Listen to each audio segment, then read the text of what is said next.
What is up, guys? Welcome back to OverTakes. This is Misfit, and today we are talking week 3 and the final week before the Mei OWL, and we're talking today, in this specific episode, we're going to be talking the matches before Sunday. So we're going to be talking all the matches, and then I'm going to upload something Saturday night, Sunday morning for you guys on my thoughts on each bracket of the tournament. Hopefully I can get it out on Saturday night, but we'll see. I'm going to do my hardest to get it out so you guys can check it out before the APAC matches start on Sunday morning, which is very, very early. But anyway, guys, so we're going to dive into this. But first, I'd like to thank everybody for joining me. Thanks to everybody who's subscribed, hit the like button, all that kind of stuff. Thank you very much. Your support is greatly, greatly appreciated. If you guys are new and just came upon the channel, thank you very much for stopping by. I do Overwatch League content 2 to 3 times a week. This time it's going to be a little heavy, especially on tournament weeks now. We're going to be doing, 3 to 4 episodes depending on the week, depending on what's going on, all that stuff. So if you're new, thank you very much for stopping by. Hit the like button and hit a subscribe. That'd be fantastic. And then hit that alert bell, when I got content coming up. Okay, guys. So we also had news today. It's Wednesday, somewhere late afternoon.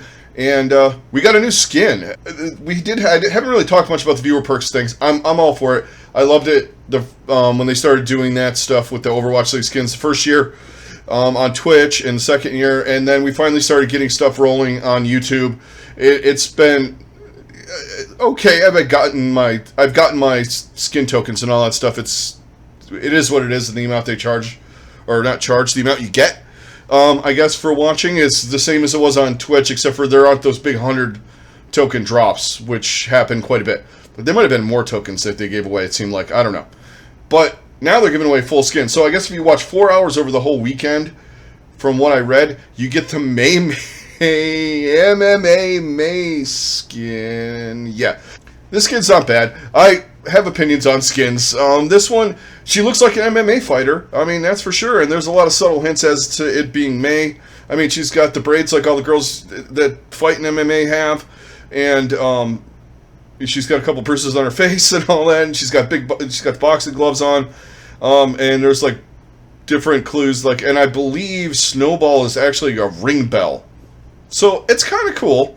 It looks cool to me. It's different. It's not the same old thing. It's not a reskin with a gray. At least they're not just giving us an Overwatch League skin for Mei.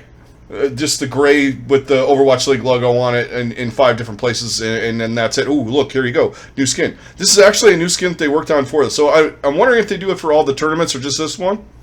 I mean, it looks cool. I would love to see them incorporate in some way, shape, or form. The winner of the tournament gets either they do a statue of the boxing glove that she has on, or the belt, the championship belt she has.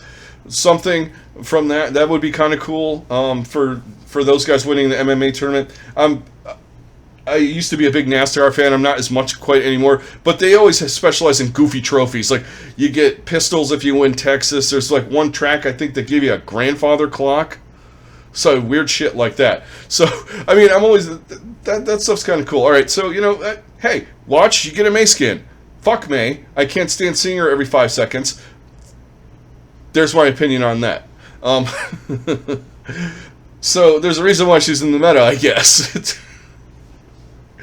Anyway, so that's enough talk about Mei skins and whatnot. But yeah, let's dive into this, guys. So, okay, there we go. Sorry, I had a little audio issue there.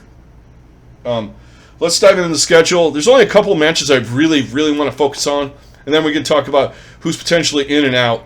I'm not going to give any predictions, grand predictions on this, because I want to see who's in. Because I mean, I'm not going to pick somebody who's towards the bottom of the bracket or anything like that. But let's talk about a couple matches this week. Okay, so 2 matches in the East this time, 1 match in the West. And this is just from a matchup standpoint, to me. We could talk about matches that have importance. Atlanta has to win both games, I believe, you know what? They might be actually out.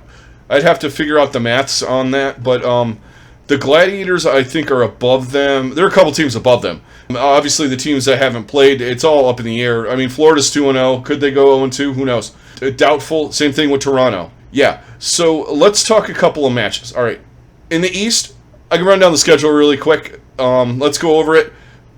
We have, starting off on Thursday, 3 p.m. Eastern Standard Time, Paris versus Atlanta.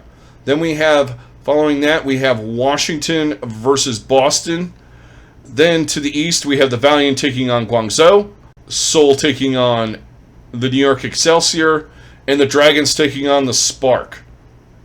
Your encore match this week is Seoul, New York. Next up on Friday, afternoon time in NA, we have Boston versus London, followed by San Francisco versus Florida. Then Toronto versus Washington finishes off the Friday slate. And then the last day of regular season games, starting in the East, we have Seoul taking on the Valiant, Guangzhou taking on Hangzhou, the Dragons taking on the Excelsior. Back to the West, we have Mayhem taking on Paris at 3 o'clock on Saturday, followed by San Francisco taking on, or I'm sorry, not San Francisco, London taking on Toronto, then San Francisco taking Atlanta, finishes up the slate. And then Sunday, we have the tournament, the prelims for the next weekend, starting at 5 a.m. Eastern Standard Time, which we'll talk more about on Saturday.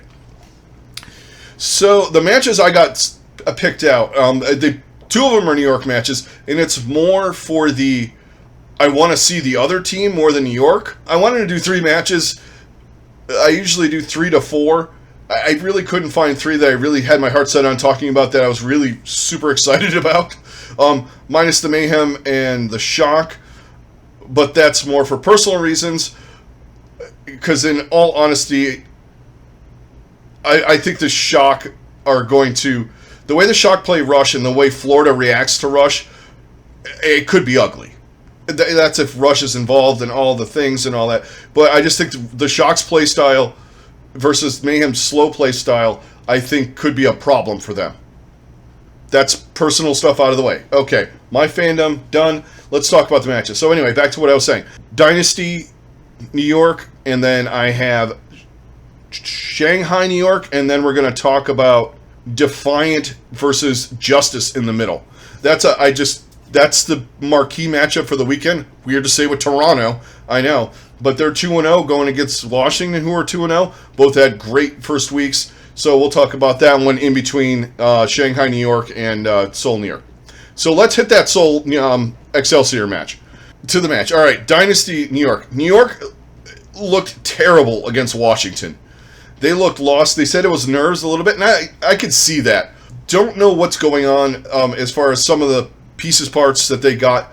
Friday was getting annihilated when Jinmu was playing far. He felt like he was getting just singled out. They did not look good at all. It was nerves that they said, and they came back against in the next match, and they definitely played a lot better of the weekend. I wasn't impressed with some of the guys that everyone was all up in arms about and saying that they were going to be the next this and the next that. Plant-based DPS line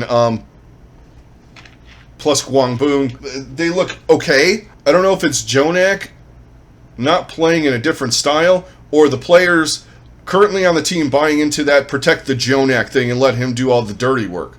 It just didn't feel like it was working. Yakpung looked average. Bianca looked average. They did not impress me at all. The second match, they looked way better. Like I said, I got a lot of questions. They're not as bad as some of the teams that are in the East. I think they're better than Hangzhou. Obviously, they clocked them. Hangzhou's got a lot of problems. Like I said was going to happen at the beginning of the year. Not high on this team. Don't know if it's coaching or what, but they're one of those teams that can have all the players, all the above-average players, and everyone's like, oh, this guy's great, and that guy's great, and this guy's great, and that guy's great. It never equals anything. See Dallas in the first couple of years. It feels like that to me. Not quite on that level of stardom from year one. That was a whole different animal. Yeah, but they looked better in that match. Seoul, who knows what we're going to get. Life is like a box of Dynasty. We could get a win. We could get a loss. We could get a 3-0 either way. I did not like some of the things that they're doing with the tank line, like I said on the recap from week 2, and it still stands. I watched some of the stuff, and Gesture buys into Gesture more than the aura, the persona of Gesture. Like, I'm going to just go in and... come with me. It's I think last year I equated it to, if you guys ever seen Animal House, the scene where Bluto like does the speech, and they're gonna go get the betas or whatever they are, whatever the fuck fraternity they are. And he's like, "Who's with me? Come on!" And he goes, and runs out the door, and nobody follows him. And 2 minutes later, you're like, you know what? He's right. But what I'm saying is it seems like he does that. He's like, "Yeah, who's with me? Oh, I'm dead." It feels like that quite a bit with Gesture sometimes with tank. And I'm not saying he's a bad tank. It just feels like in some of these matches he just ints like the whole fucking match. And it's kind of I'm either going to die or you're coming with me, and we're going to do this. I don't know. It's just weird. I don't like it. Prophet had a hard carry a couple times to win a couple of maps, as usual. But there were also maps where he was napping, fucking around off on his own, trying to hero play too. Sometimes these two guys are great. Sometimes they're a hindrance to this team as well. Fitz is the most consistent guy on this team, by far. And I'm looking for a lot of things in him. I think he can neutralize a lot of what New York can do.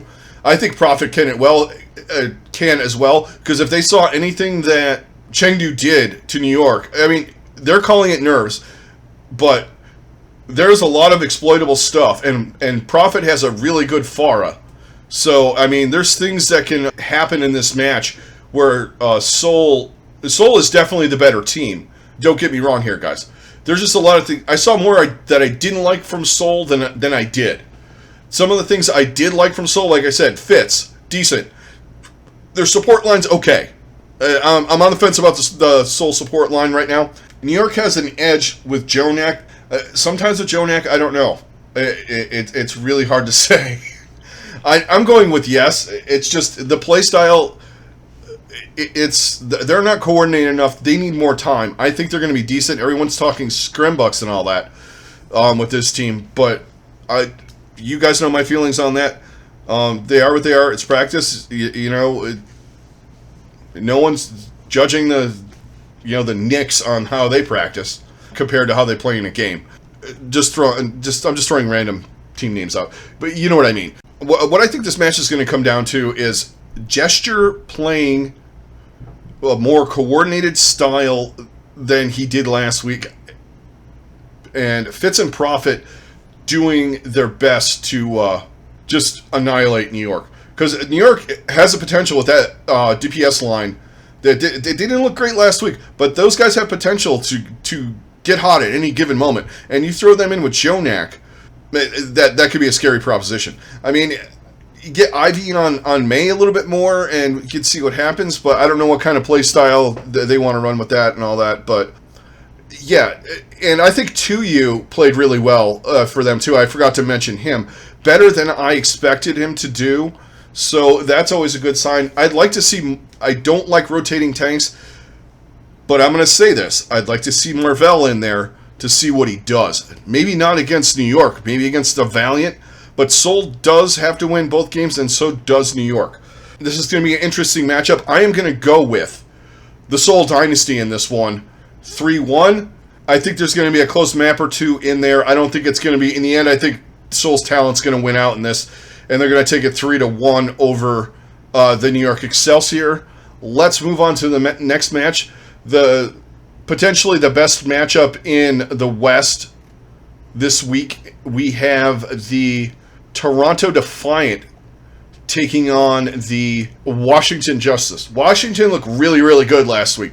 There were moments, though, where they had some weird moments. I gave Bebe a lot of praise because I thought he was going to be not great, and same thing with Closer. Bebe had some moments where he missed a couple of sleep darts and things, but overall his play was better than I expected, and it was good enough to get them through what they needed to get through. And if he gets better and gets more used to working with these guys and playing with these guys and learning their tendencies, because that's one of those things with support too. You have to know your teammates a lot. Yeah, there's the whole... Those guys kind of been practicing since, this team's been together, probably one of the longest ones actually, since maybe January. But you get in a live game thing, things happen, and I think they kind of, like I said, they're playing with their food, essentially, with Vancouver. And sometimes that could come to bite you if you're doing that against the wrong team.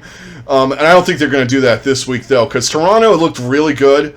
At times they looked like that they were just beating up on bad teams, which they kind of did, except for Atlanta. It was just Atlanta. Western Seoul at this point, do we call them? Infinite potential, but you never know what you're going to get. But life is not like a box of rain. That doesn't ring like Box of Dynasty, does it? But what I'm seeing in this match is Mag and Fury look good. Probably one of the best tank combos in the league. You got your DPS line look better than I thought. I want to see Decay in there more, though. When he was in there on Tracer and doing some other stuff, it looked easy. I understand that they have some strategies that they want to flip guys in and out and all that kind of stuff, but give me more Decay. It's not as bad with DPS, but the guy at his level, it's kind of I want to see him every map all the time, unless in a specific situation where you have a specific plan that you're going to do. Like if there's a certain comp that just works so much better on X map, and he doesn't have that hero pool, and you're going to put somebody else in, I will accept that. With a team that has a guy like Decay on it. But to me, it's like taking Fleta or Prophet out. The benefit that you might gain isn't necessarily as big as if you have Decay in there and he's not quite as good as the other guy. Those guys, they're good mechanically, but their game sense and their mind for the game works around problems with mechanics, if you see what I'm saying. They're just better players. I want the better player in most scenarios. There aren't many scenarios where I'm going, yeah, I want the second string forward and take out LeBron because he's not good against this defense or whatever. You see where I'm going? You don't take Peyton Manning out and put in the backup because on 3rd and 14, he's not quite as good as your backup guy. You just leave Manning in there. I understand it's a different thing. It has more of a hockey vibe with the rotation of players and stuff like that. But more Decay. Give me more Decay. Plus, I want to watch more Decay, damn it. It's me talking nice about Washington, guys. I'm still on the fence. They are better than I thought, though. Toronto. They could run into a buzzsaw in this match. I do not think that Sato is going to perform like he did last year with Philadelphia. And that's because of the supports. And he's going to have his hands full with Mag and Fury and Decay. And the list goes on. And if Bebe can hit some of those, he hit some really critical bionates. If he starts doing that to the Defiant, they could be in big trouble. Because I worry about their DPS line keeping up with the likes of Decay and Jerry and etc., etc. I mean, I doubt you're going to see guys like Tuba in there. He's kind of like almost like a couple of hero specialist type of dude. But one of the things I did like, I liked when they had Lastro in there, looked good. Naste, I wasn't impressed with, but for some reason he had really good stats in the first week. So I don't know. Maybe it was my eye test versus that with what he was doing. And if you need things, you got Logics for Tracer. I would like to see that too. Hisu's really good. I mean, they have a good team. I don't think they're quite on the level of Washington, though. I had the mid-table, like maybe in between that middle to the lower teams, kind of in that range in there, somewhere in the middle of the NA and in the league itself. And I'm kind of sticking with that. I don't think they're bad. I mean, I do root for Toronto because they're the one team that's the closest in proximity to me, where I live in Cleveland. So I mean, I don't have any. There's nobody between here and Miami. I guess New York would be closer, but I root for every other New York team except for the Knicks. So and the Jets and the Mets. I root for all the red, white, and blue teams in New York. Let's just go that. Just make it easier. I grew up outside of New York. I moved to Cleveland, but you think I would have been an Excelsior fan, but The Mayhem hooked me in. I don't know why. It's a story for some other day. Yeah, so I root for this team, and I want to see them do well. I want to see them do better than they did in the first 2 years in the league. But I don't think this match is going to be it. I think Washington wins this 3-1 pretty easy. I could see Toronto taking a map because they do have good, like I said, good players on this team. Just not quite the caliber of Washington right now. This is going to be a litmus test for both these teams, using cliches and whatnot to describe the match. We're going to see where these teams stand after today. Who's a pretender and who's a contender? And who's Seoul? Does anyone have a question or an answer to that? I'm just gonna. Seoul is the team I'm gonna bang on this year because they. First off, one of the longtime viewers, Anastasia, you're a Seoul fan and you keep saying I'm a Seoul fan. I'm gonna bang on Seoul because you always bang on the Mayhem. So just remember that. Anyway, enough messing around with Seoul. Anyway, back to the action. Let's move forward. I'm using cliches again just for fun. I'm just fucking around. Anyway. Washington 3-1 over the Defiant. Last match I want to talk about, and this is the only reason why I got this match highlighted is because I want to see what Shanghai does after they played Chengdu. They looked not good at all. They were like, there was just so many things. If you watch that match, it just obviously fearless. We see him with Dallas, and he set records on Winston and stuff like that. Fate's not mechanically as good as him. I thought like the leadership and some of the other stuff that he brought might translate, but it looks like it's translating in the opposite way that I thought. And I'm a little scared for them right now. Times when DM is in there, they look bad. They need to keep Lip and Fleta in there, I think. And, you know, when you have a scenario where Widow is actually viable, then maybe play DM. I would even trust Fleta into that. Because he's good too. You gotta get him in there. I think Void and Fate need to get some more synergy going, and the support line is good. There was good, decent enough. You had moments with Li Jiegong doing the inting, but it is what it is. And Izzyaki, I think, is underrated, and I'll keep saying that. So they didn't look bad on those fronts, but Chengdu when Chengdu plays their best, they just annihilate people, and including Shanghai and New York and whoever else they played except for Philly. Right now, though, Shanghai, I want to see this match. I know they play earlier in the week. They play Hangzhou, but realistically, if Hangzhou beats them or keeps them close, I have bigger questions about Shanghai than I do right now as we speak. I'm looking to Shanghai just cleaning that up really quick. Maybe tying some things together and getting just more playtime and game time and winning that easily. And then getting into this game where they really got to press and do their thing. I think they're going to beat New York. We talked enough about New York.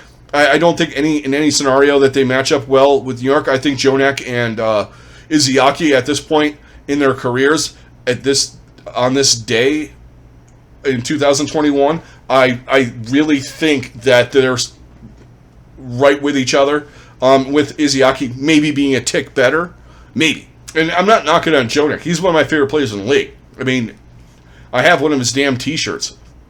the octopus one from Anbox. Yeah. Also, side note, the only skin that I've actually purchased was the Jonak Zenyatta skin. So I'm a fan of Jonak, but I think Izzyaki is underrated, and I think he's as good as Jonak, and people just kind of overlook that. Shanghai's better in every category, if that translates, though. Because you can be the greatest team on paper, see Hangzhou. Maybe not, Hangzhou's not the greatest, but good team on paper, see Hangzhou. And they're not performing well at all. If they do not do well in this matchup, I am going to be very, very skeptical about putting them any higher than third in the future when I do ratings, because right now Chengdu and Philly are the best. Now if Shanghai rebounds and they annihilate these two teams and they kind of go through the tournament like with ease, okay, I'll give them a pass. Bad match against Chengdu or something like that. But right now, they really need to focus on Hangzhou and New York and cleaning their game up, getting some synergy together. And I think that you don't look at it as a key match, but it really, really is. Yeah, so I got Shanghai 3-1. Potential for a 3-0 if they play like we know they can play, not the way that they played last week. Well, 2 weeks ago. Those are my matches for the week. Obviously, we have a whole tournament schedule starting on Sunday morning, so I highlighted a couple. The matches are kind of weak otherwise, but yeah, those are my 3 matches of the week. 2 of them involving New York, more for the other teams than New York, but also to see where they lie. Because I think that New York has the potential eventually, as we go on the season, and these guys lose the nerves a little bit. Because, I mean, if you're admitting to nerves, then you were really fucking nervous. I've been in situations where it's like, yeah, you tell someone, yeah, I was nervous. When you say that out loud, you were more than nervous. Because if you're a little nervous, you're human. If you're like shaking, holy shit, I'm freaking out. Yeah, that's a whole different story. So if they get the nerves thing down and they can start playing a little bit better, down the line, I think we could look to see them climb up in the rankings. Because I do like this team. I just want to see more. I just want to... I don't say see more. The more they play together, I think the better they're going to look.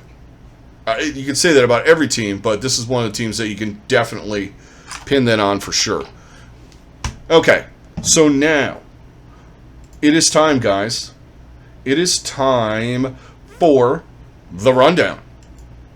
This is where I go through all the matches of the week in rapid fire succession and give you my picks, and I throw in the map scores. I will give you guys my season record.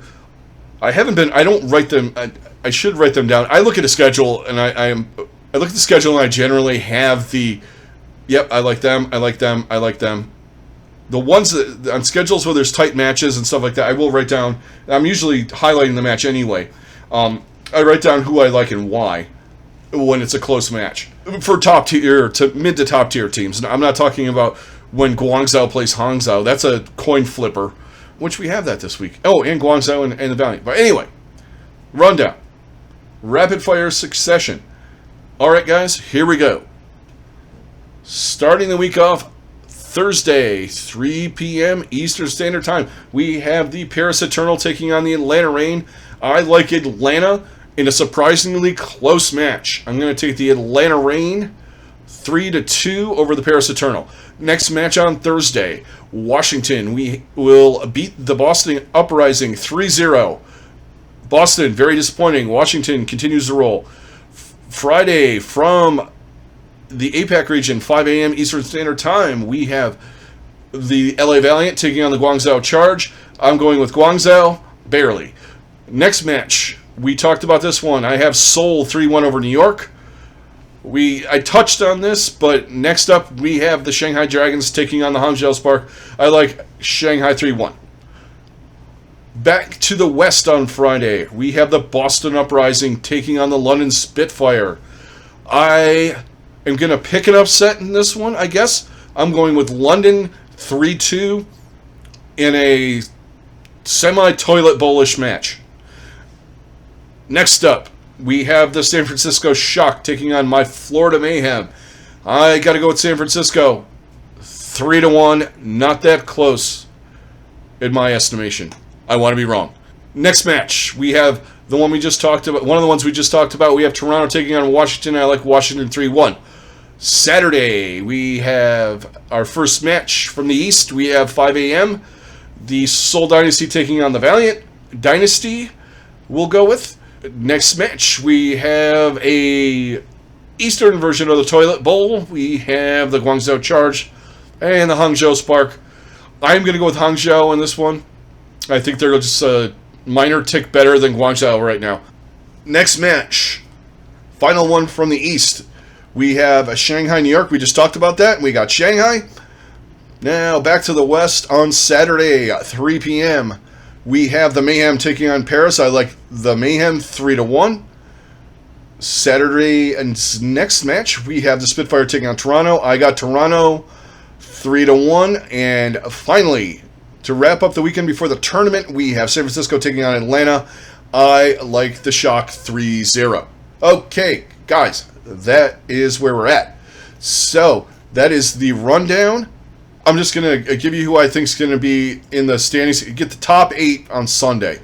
So, I'm going to go... I'm kind of sticking where it is, except for I think Toronto drops out. San Francisco goes up. So, Houston, Washington, Florida, not necessarily in this order. I don't have the order picked out, but I think it's going to stay kind of similar. And the East is probably going to stay kind of similar as well.